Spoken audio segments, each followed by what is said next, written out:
Hey guys, Mark from P2 Hockey. Just want to talk real briefly again about developing youth hockey player and trying to work on what's the best scenario for them. I have a mother of two boys that I train. They're 13-year-old twins, fraternal twins, real nice kids, real nice family, and she's faced with a dilemma this year. And that dilemma is that the particular hockey program they've been playing for since they started youth hockey at their age level this year only offer an A team. Um, what happened was there was a AAA program, and there was some players or that left for what the parents felt were better programs, and kind of stripped that of a possibility having them of a AAA program, and then it trickled down to the AA program, and it was a real kind of a mess wherein parents were shopping around to see what they thought was the best team or program for their child, and left this particular program, so they only have an A team. So she's faced with the dilemma what to do this year. She kind of is concerned that if they don't play at the AAA or at least AA level, that they're going to have diminishing returns on their effort this year. Uh, Pretty much what I spoke to her about, my advice to her was that, at age 13, I don't think it's a critical year in their development to where if they do play at the A level, it's going to really restrict their development. I emphasize the fact that it gives them an opportunity to really work on some of the things that I keep preaching about in terms of working off ice and increasing your skill development, strength and conditioning, and playing other sports to become a better athlete overall. Um, and I think the other element is the human element. I mean, what are we teaching our kids when we start shopping around for what we feel is the best program for them? Because that's not how life works.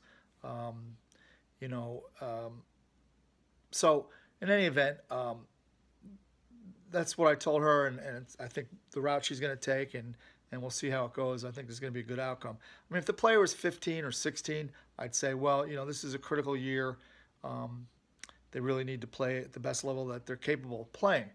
But even that said, I think if you're a really good player, you're going to be found, and if you're not a very good player, it's hard to hide. Okay, so at the end of the day, it's more about just developing as an athlete and as a hockey player, not so much where you play and who you play for and what program. That's it.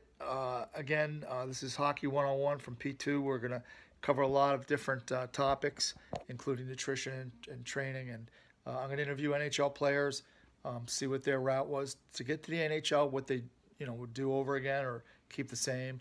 Get interviewed Division I coaches about the realities of getting a Division I scholarship, Division III, and even club hockey coaches about really how there can be a lot of fulfillment playing college hockey, club hockey. I'm going to end it with a little video. This is from a man by the name of A.J. Johnson. He's the Chief Executive Director of a Positive Coaching Alliance in Houston, Texas. He former NFL player and played in Canada as well. So this is pretty much on topic about what we're talking about. And it's a very brief video, but I think you'll enjoy it. So hold on one second.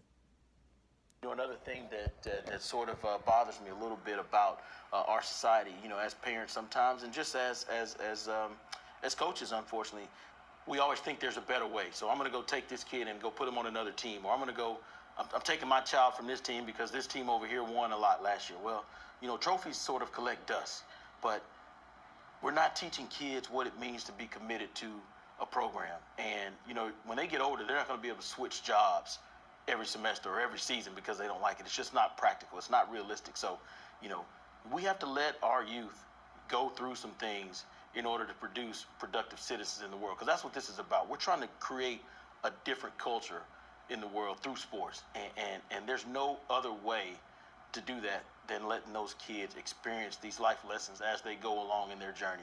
It's already difficult enough. There you go, guys. I think that pretty much sums it up. Hits it on the head. Um, I'll leave it. I'll finalize it with this note, this thought anyway. That I think since travel hockey over a period of time became big business, I think a lot has been lost in the development of players. Um, First and foremost, we want to make sure that they turn out to be good young men and women. But I also think that there's so much pressure now on parents and on players with choosing where to play and who to play with, that it's really out of control.